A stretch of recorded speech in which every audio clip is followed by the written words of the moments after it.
Hey guys, today I'm going to talk about the long-forgotten semi-official Kingdom Hearts game called Kingdom Hearts. Well, the title of the game refers to it as Kingdom Hearts, but most players that know about it call it Kingdom Hearts VCast. I'll just refer to this game as VCast going forward though. First of all, let's address the name VCast. The V in VCast stands for Verizon, and Verizon is an American cell phone carrier, so VCast was made exclusively for the Verizon wireless broadband service. This game released back in 2004-2005 for cellular phones, not smartphones. That means no touchscreen, which means only using buttons on the phone to interact with the game, and an even smaller screen than a smartphone. That is what VCast was made to play on. And yes, the graphics in this game look terrible, but please keep in mind that this game was made for non-smartphones back in 2004. This game was made for phones that could be powered by potatoes and vegetables. Before I start, I want to give a huge mega shout out to the KRZ1 channel, as 99% of the footage that you guys will see is from his channel.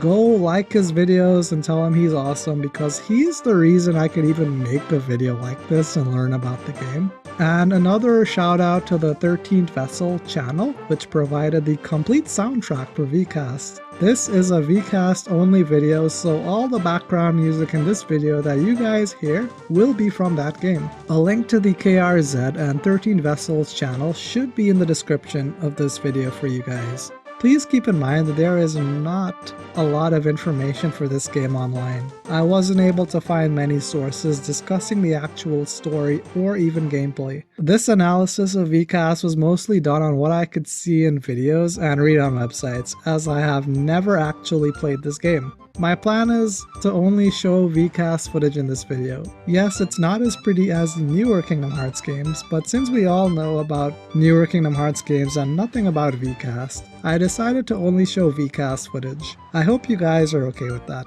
Before I get into the meat of the video, this game, for those of you that don't know, is not canon.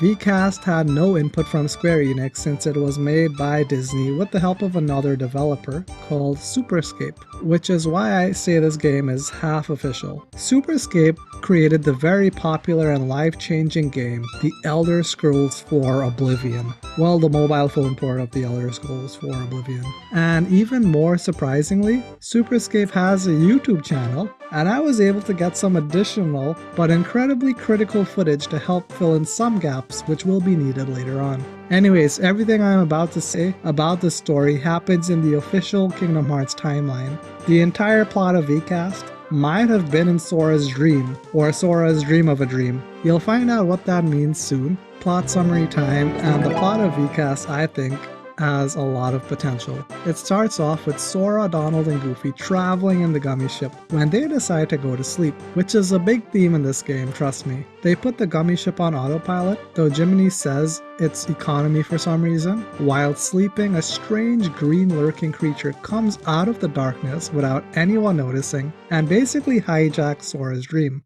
When Sora wakes up, he is shipwrecked on a deserted island called Swordman Island, where he talks to a knockoff Iago called Kaw. After a few lines of dialogue, we find out that Sora has no idea where Donald and Goofy are, and we are now tasked with finding items to build a raft to leave Swordman Island. This level, I think, was meant to be a discount Destiny Islands given the environment and the fact that we have to build a raft to leave it. Throughout the story, we will see a few cutscenes of Maleficent watching Sora through a magical cauldron with green, misty water. A bit later into the level, Maleficent will create a new enemy for Sora, his own shadow, which eerily looks like the shadow we fought in Neverland from KH1, but let's not get into that. This Shadow Sora boss, which is not related to the Neverland boss, is very trippy, as it functions like a mirror reflection puzzle than a fight. All we have to do is lure the evil Shadow Sora to fall into a hole. When we do lure the Shadow Sora into the hole, we will win. He'll fall down and turn into a tentacle. Unfortunately, this tentacle will now touch Sora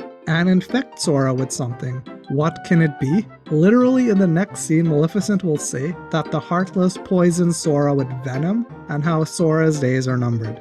VCast is so cool, guys. Heartless can give Sora long-term poison effects that will kill him.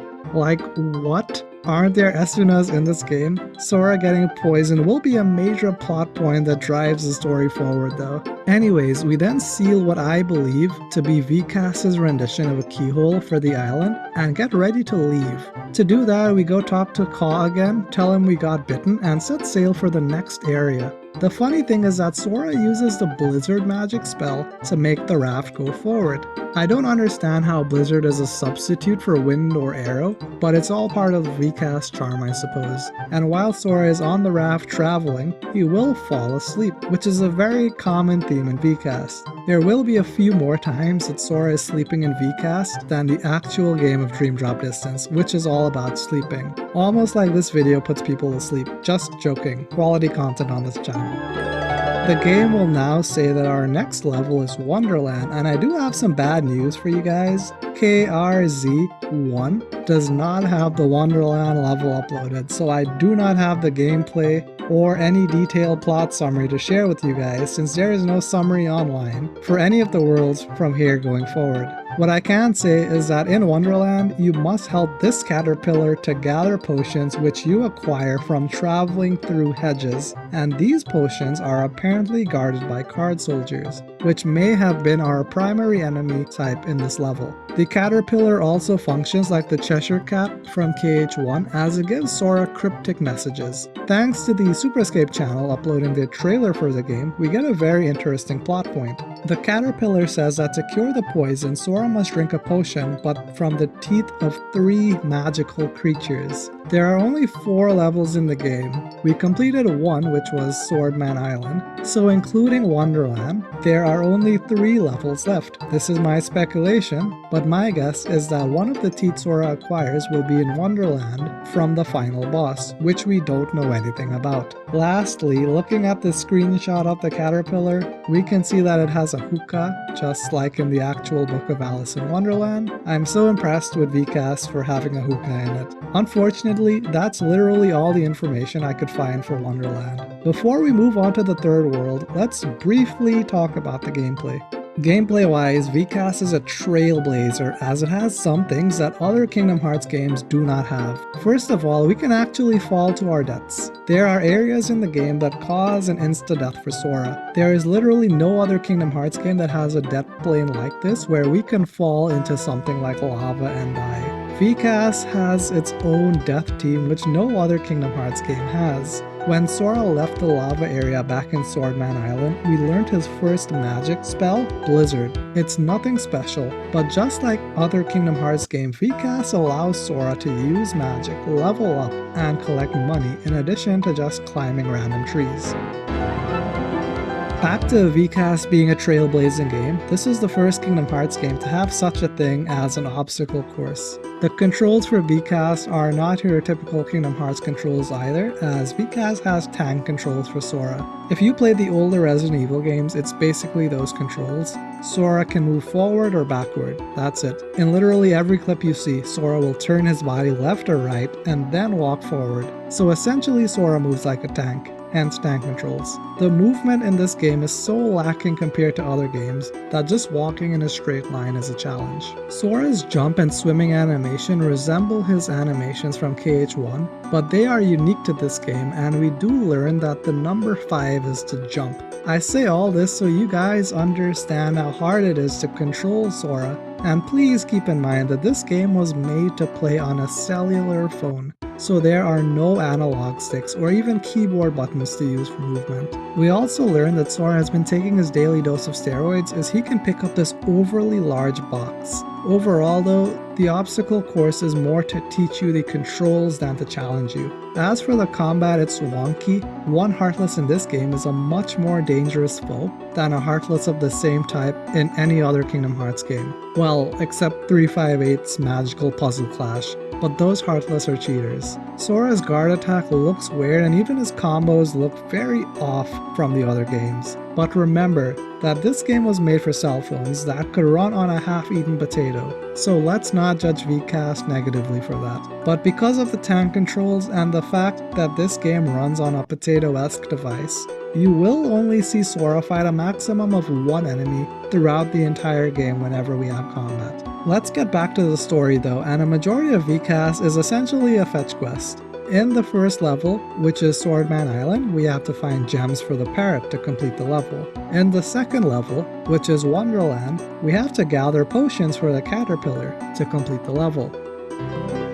In the third level, which is Agrabah, we have to gather crystals for the merchants to put into an ape's hands to complete the level. Luckily, KRZ1 has uploaded Agrabah onto YouTube, so let's continue as there are still a few interesting things that we are able to learn in this level. First of all, remember that we are coming from Wonderland to Agrabah. Of course, keeping with the theme of this game, Sora took a nap between Wonderland and Agrabah. The environment is also pretty big in Agrabah. I'm legitimately impressed by how large it is. Secondly, Sora is able to talk to NPCs here, and I really like that when you are running up to the empty tents, the merchant models will load in. That's glorious potato rendering there. The save points are more inspired by the KH1 save points, and these save points work double duty in VCAS because we have access to an item shop menu in them. And from the descriptions of the items, it looks like the items function exactly like they do in the main series, but with the added bonus that the higher end items like elixirs cost significantly less than in other KH games. VCAS is even a trailblazer in Agrabah. We have to fight mummies because obviously Arabians and Egyptians are the same people. It is only at this point of the game that I noticed that the health display for enemies was at the bottom left of the screen, and we didn't have to equip any type of scan ability to see their health. Probably because there are no abilities in this game, but still. After helping this merchant, which I don't think wears pants, he will give us a health scarab beetle to use in the Cave of Wonders, which is also apparently in this game. This merchant also happens to know about the genie and tells Sora to go find him, but before we can ask where the Cave of Wonders is, the merchant disappears. So how do we get to the Cave of Wonders in VCast? Well, we don't take the magic carpet to it. It is not even located in the desert, it is in the city of Agrabah. After some platforming challenges in the Cave of Wonders, Sora will have to freeze a mini waterfall. What do you guys think we will do after freezing the water? That's right, we climb the ice with our bare hands, and at the top we get a crystal. We then put the crystal into the monkey's hands because VCAS has to have a fetch quest for everything, trust me. Eventually we will find the genie's lamp and the cave will start to collapse around us whilst we immediately get surrounded by lava. Tank controls and platforming aren't a match made in heaven, so you'll struggle to get out without dying a couple times since touching the lava is a one-hit kill in this game, just like in real life. This game had the first rage-inducing one-hit kills before level 1 critical was a thing. Once we clear the lava, we can call upon Genie. Apparently Genie got trapped in the lamp again due to the Heartless doing something. Sora for once is smart and asks the right question. How does an all-powerful Genie get trapped by Heartless? And Genie gives the best cop-out answer ever. The Heartless can override the all-powerful Genie's powers since they are from another world. This doesn't make sense, but VCAS doesn't have to make sense, as VCAS is also a trailblazing game, since it started the convolutedness of the Kingdom Hearts plot, and this game isn't even canon. Anyway, Sora accepts Genie's answer due to reasons, and due to Sora rubbing the lamp, Genie must follow the rules, so he gives Sora 3 magic wishes. Sora, being the brilliant boy he is, wishes to be taken to a safe place away from the lava, and Genie teleports Sora to the palace courtyard. What I don't understand is that when Genie does this, he immediately disappears. What about our second 2 wishes? As for the courtyard area, I like it. There is a lot of green, it's big, and we can run around and we can swim in the pool. Best of all, we can see this fish. Anyways, we should probably go into the palace. When we do enter the palace, we see Jafar, and oh my god, does this man look unamused, unimpressed, and under the influence of being stoned out of his mind. Sora literally just says Jafar, and Jafar calls him Youngblood, and they fight. It turns out that you can break Jafar's chair, so that's something. What's more amazing is that to win this fight, all you need to do is break all the stuff in Jafar's room, which includes Jafar's chair. You don't have to fight Jafar. His body can heal, but his possessions are irreplaceable. Jafar then calls Sora a brat, goes to the basement floor, and somehow teleports Sora to the bottom. Now we have to fight Snake Jafar, and the best defense is a good offense, so all we need to do is keep poking the snake at the center to win. KRZ did fire off some magic spells, but I think the main strategy here is poking Snake Jafar. And again guys, VCast is a trailblazer of a game. It made it so we fight Jafar as a snake. No other Kingdom Hearts game has Jafar turn into a snake. With Jafar beaten, we take his tooth and then lock what I'm assuming to be the keyhole. Sora finally answers a burning question that we have all had. Where is Aladdin? Sorry, not that one. The game never says. The other burning question being, where is Genie? Sora still has 2 wishes left. First, Sora asks for Genie's help. He needs to find a dragon tooth. Genie replies with the smartest answer ever as to where we can find a dragon tooth. In a dragon. Duh. The reason that Sora needs a dragon's tooth is so that he can use it for an antidote to save himself. Remember, the caterpillar from Wonderland said that Sora needs the teeth of 3 magical creatures. So I'm guessing he got a tooth in Wonderland, Jafar's snake tooth, and now he needs a 3rd magical tooth.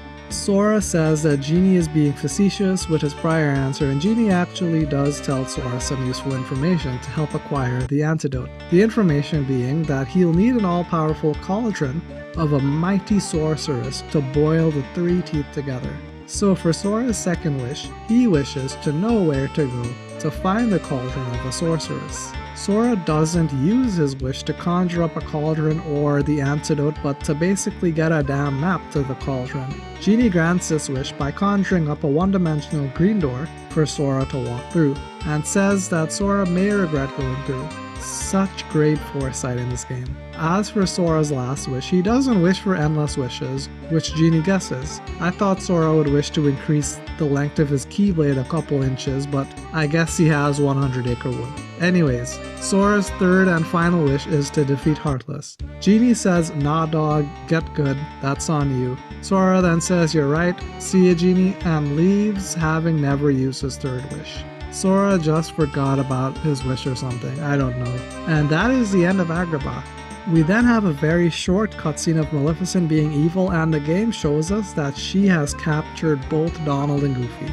The 4th and final level is Maleficent's castle, not Hollow Bastion like in KH1 or the Enchanted Dominion like in BBS. So this is a brand new world, just like Swordman Island. Hey guys, Future Charlie here. I had initially done all of the research and recording for this video back in 2021, believe it or not, but hadn't officially made the video because I'm lazy. However, in April of 2022, the channel Negative Space released a full playthrough of the final level of VCast, which is Maleficent's Castle. That's why my voice is most likely sounding different. Big shoutouts to Negative Space for playing through the game and uploading the footage for us, as I initially didn't know how the game ended, as I said this in the old version of my recording.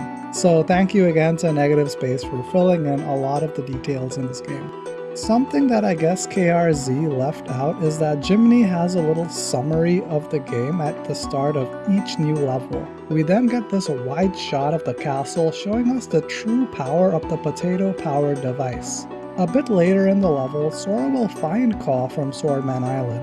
Kaw will explain that the Heartless captured him and I guess then transported him to Maleficent's castle. Kaw tells Sora to use his Keyblade to free him. When Sora helps Kaw by unlocking him, it turns out to be a trick by Maleficent, and now she says that she will unlock all of the portals and free all the shadow creatures Sora has imprisoned. Don't question it. Then she will literally take Sora's Keyblade with her as if it's a regular sword. Don't question it. I guess that means she can wield the Keyblade, I'm not sure. This game is trailblazing way too much even with the convolutedness of the series, but she does take it. Anyways, later in the level, we will find Donald and Goofy trapped in the dungeon in separate cells. Goofy even remarks that Maleficent was carrying a Keyblade that looked like Sora's Keyblade. And this is probably the best exchange in the game. Sora tells Goofy not to go anywhere and Goofy says okay, like where would Goofy go? He's still locked up. A bit later in the level, Sora will get his Keyblade back, but only because Maleficent will have tricked him to unlocking portals to release Heartless to other planets. To add insult to injury, at the stroke of midnight, Sora will turn into a Heartless. Later, Maleficent will then use her magic to take out the magic spells from Sora's Keyblade because that's a thing. The game is not very clear with how any of Maleficent's abilities work compared to the rest of the series. I don't know why she didn't do that from the start of the game honestly, but here we are. Anyways, because Sora has the Keyblade, we can now rescue Donald and Goofy. Sora basically just explains the situation to Donald. Goofy says not to give up, and just like the main series, Sora does all of the work and finds a hidden room. And just like the main series, he's not too smart. Sora then tells Donald and Goofy to wait instead of bringing them to help. We then find the big cauldron in what is called the potion room. Sora is supposed to put the 3 teeth in, but before that, we have to do a puzzle with the mirror. Once you complete the puzzle, your magic will be restored. With our magic fully restored, we can face Maleficent. She offers us one line of dialogue and jumps to her death. The game loads and the boss fight starts. I know guys, this is some very intense gameplay right here for the final fight in the game. When Sora does his final strike to the dragon, its head falls to the ground and one of its teeth comes out. I guess she didn't floss. I really would like to know if the humanoid version of Maleficent is missing a tooth now, but I guess when VCast 2 releases we will find out. Now with Maleficent defeated, all Sora needs to do is put the teeth into the cauldron and he should be fine. Donald tells Sora it's almost midnight and we get this cool shot of a clock and we finally learn what boss Sora fought in Wonderland. It was a crocodile spirit. And I just love how the teeth are thrown into the cauldron. 0 F words were given here.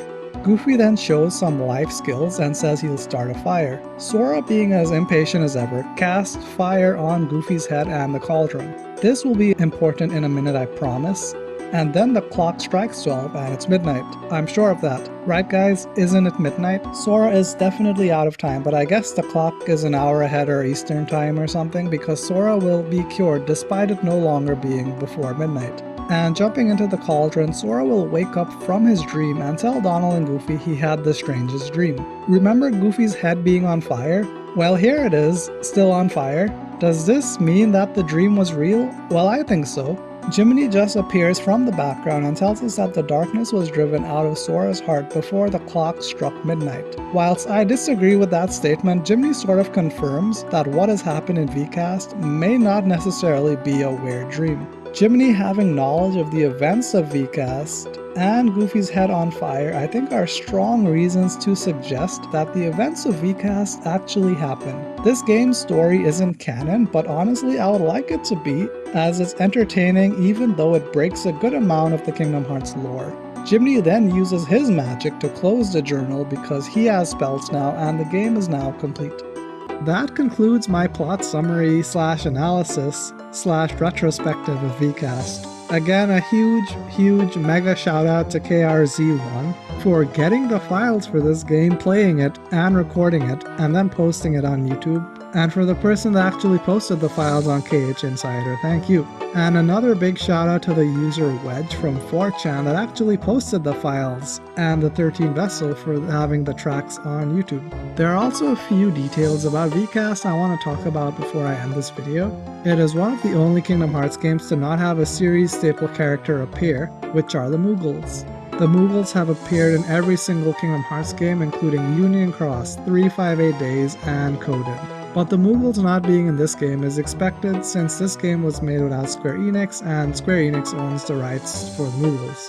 This also explains the lack of anything Final Fantasy in the game other than items such as potions, elixirs, and ethers. VCast also technically came out before Chain of Memories on the GBA, which makes it the second Kingdom Hearts game ever released. VCast released on October 1st and Chain of Memories released on November 11th. Beating the latter by a little bit over a month. VCast is also the first Kingdom Hearts game to only be accessible digitally because it's a trailblazer.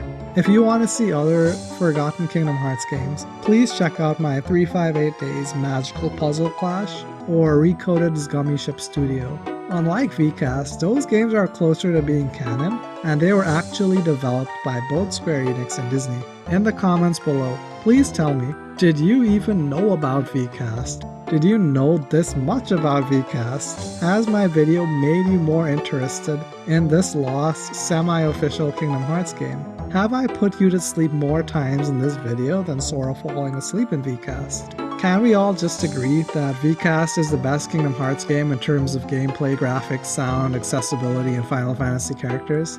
On a serious note, there are a lot of Kingdom Hearts fan games, and I'll make videos on them one day if you guys are interested in diving down the rabbit hole with me. For now, this is the last non-canon, non-Square Enix Kingdom Hearts game that I plan on making for a while. I do hope that you all enjoyed this video, as it was a lot of fun doing the research for VCast, believe it or not, as there are bits and pieces of this game scattered through the interwebs, and I am genuinely interested in this game. I'll leave links to KRZ's channel and the soundtrack from the 13th Vessel below if you guys want to check out the videos for yourself.